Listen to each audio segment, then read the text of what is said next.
Olá, pessoal! Eu sou a professora Girlaine Silva. Como é que vocês estão? Eu separei aqui algumas notícias sobre o que anda acontecendo no nosso país.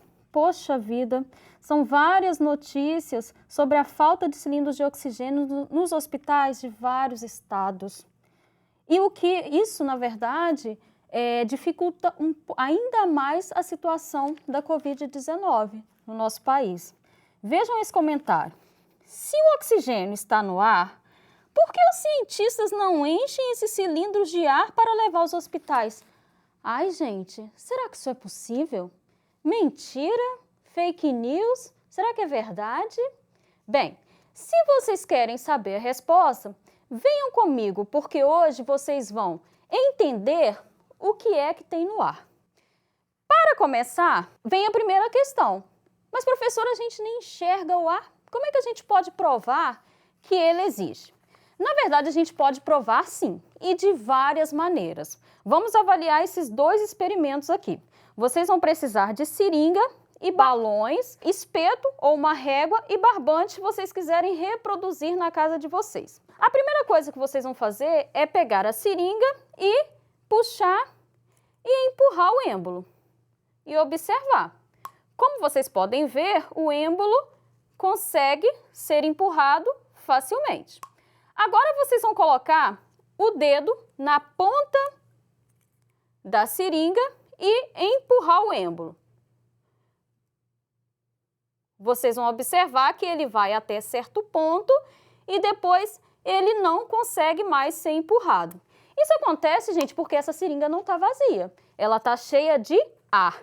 E esse ar, ele é comprimido até certo ponto e depois o êmbolo não consegue mais ocupar o espaço porque dois corpos não ocupam o mesmo lugar no espaço. Agora, vocês vão amarrar um balão cheio na ponta de um espeto com auxílio de um barbante e um balão vazio e suspender e observar o que vai acontecer. Como vocês podem ver, o lado que o balão está cheio, ele vai pender, mostrando que esse ar é pesado. Assim, a gente pode concluir algumas coisas desses experimentos. Deem uma olhada. O ar possui massa e volume. O ar, ele pode ser comprimido. Gente, essas são características de matéria. Logo, o ar é matéria e existe. Ele vai fazer parte da atmosfera, que é uma camada de gases, uma mistura de gases que a gente tem no nosso planeta. Vamos conhecer um pouquinho mais sobre elas. Observem a figura. O primeiro gráfico mostra a composição da atmosfera primitiva e a segunda da atmosfera atual. Notem que com o passar de alguns milhares de anos, ocorreu uma mudança na composição do ar, com diminuição da quantidade de nitrogênio, mas que ainda assim permanece sendo o gás mais abundante, em cerca de 78% da composição, diminuição do gás carbônico, da água e do metano e o surgimento do oxigênio, que vem como o segundo gás mais abundante da atmosfera, cerca de 21%. Além disso, o surgimento de gases novos, em menor quantidade, como os gases nobres. Mas o que ocorreu? Por que ocorreu tantas mudanças? O que aconteceu? Bem, deem uma olhada. Devido às intensas atividades vulcânicas e descargas elétricas e alta temperatura que aconteciam nos primórdios, admite-se que muito provavelmente a composição da atmosfera primitiva era muito parecida com a mistura de gases que são expelidas pelos vulcões atuais, principalmente com muito hidrogênio, com muita hidrogenação. O aparecimento dos seres vivos foi fundamental para que ocorressem essas mudanças na atmosfera, principalmente o surgimento do gás oxigênio. A presença dos seres vivos foram muito importantes e a gente vai olhar agora como é que eles vão alterar a atmosfera. A fotossíntese é fundamental para a diminuição da quantidade de gás carbônico e para o aumento de oxigênio. Além disso, a respiração afeta os ciclos de carbono, oxigênio e da água. O nitrogênio atmosférico sofre ação de bactérias do solo e passa a ser incorporado nos seres vivos, que por sua vez, ao morrerem, sofrem decomposição, devolvendo esses elementos para a natureza. Além disso, nós temos processos naturais, como as atividades vulcânicas, os vulcões continuam alterando a composição da atmosfera e temos ações próprias também dos seres humanos, como a queima, a combustão, né, de gases que são liberados pelos automóveis ou pelas indústrias. Bem, como vocês puderam ver, a atmosfera contém gases que são fundamentais para a manutenção da vida. E eu vou falar sobre os 3 mais abundantes: nitrogênio, oxigênio e gás carbônico. Acompanhe comigo. O nitrogênio é importante para o crescimento das plantas e compõe o material genético e as proteínas dos seres vivos. O gás carbônico é fundamental para a fotossíntese, processo esse que disponibiliza energia nas cadeias alimentares, além de ser o gás liberado na respiração. E quando ele é liberado, ele permite o equilíbrio ácido básico no nosso corpo. Além disso, na atmosfera, nós temos um gás comburente. O que é um gás comburente? É um gás que é importante para que ocorra uma reação de combustão, uma queima, que é o gás oxigênio. Observem essa demonstração. Eu tenho aqui uma vela, fogo e um copo. Se eu acender a vela, ela vai começar a queimar. Vai aparecer uma chama. Se eu coloco um copo sobre essa chama, essa vela vai apagar.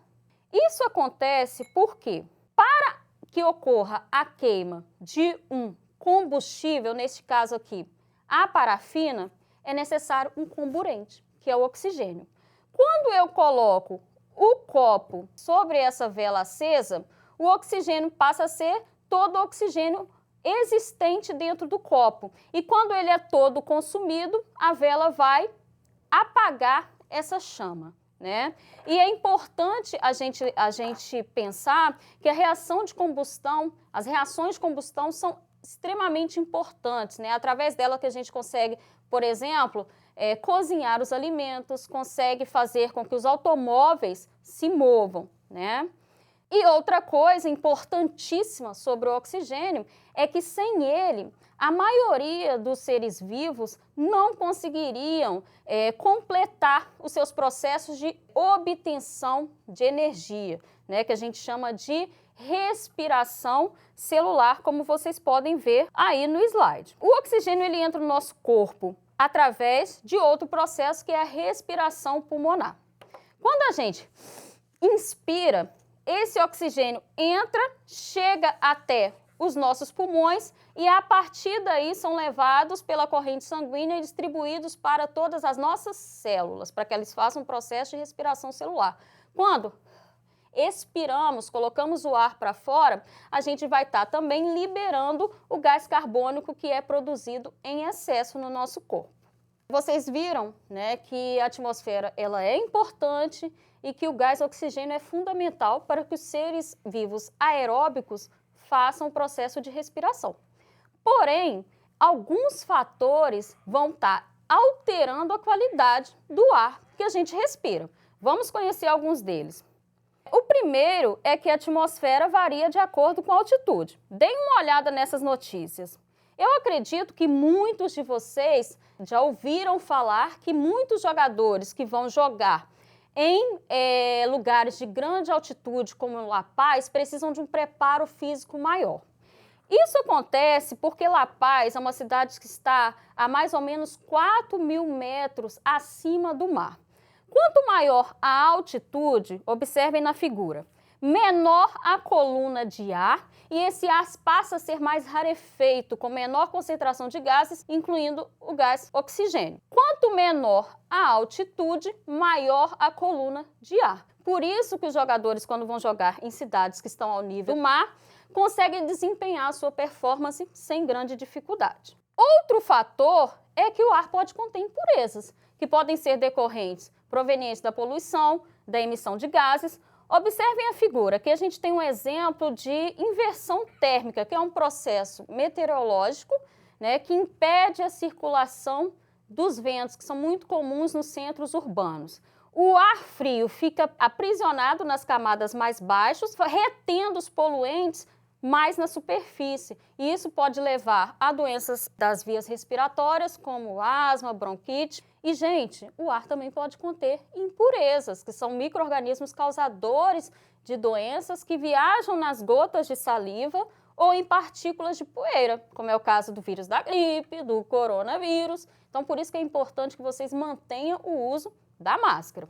Antes de dar a resposta, né, lá aquela pergunta inicial, vamos resumir o que vocês aprenderam. Vocês viram que a atmosfera é uma mistura de gases, né? E essa atmosfera ela vem sofrendo mudanças desde os primórdios e que podem ser alterações causadas pelos seres vivos.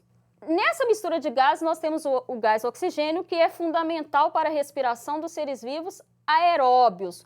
Porém, a qualidade do ar que a gente respira pode ser alterada por diversos fatores, incluindo poluição e presença de micro-organismos. Logo, gente, por que os cientistas não enchem simplesmente os cilindros de ar para levar aos hospitais e ajudar os pacientes da Covid-19?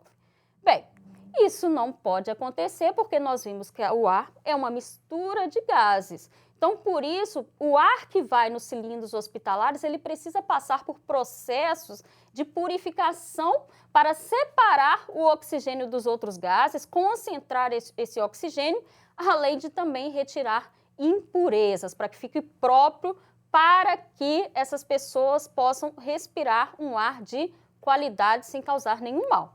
Logo, o que vocês podem fazer é evitar a doença, né? Usando a máscara e seguindo todos os protocolos. Gostaram da aula? Bem, se vocês gostaram dessa informação, compartilhem com os seus amigos, com o professor, com os seus familiares. E eu já vou ficando por aqui. Até a próxima aula!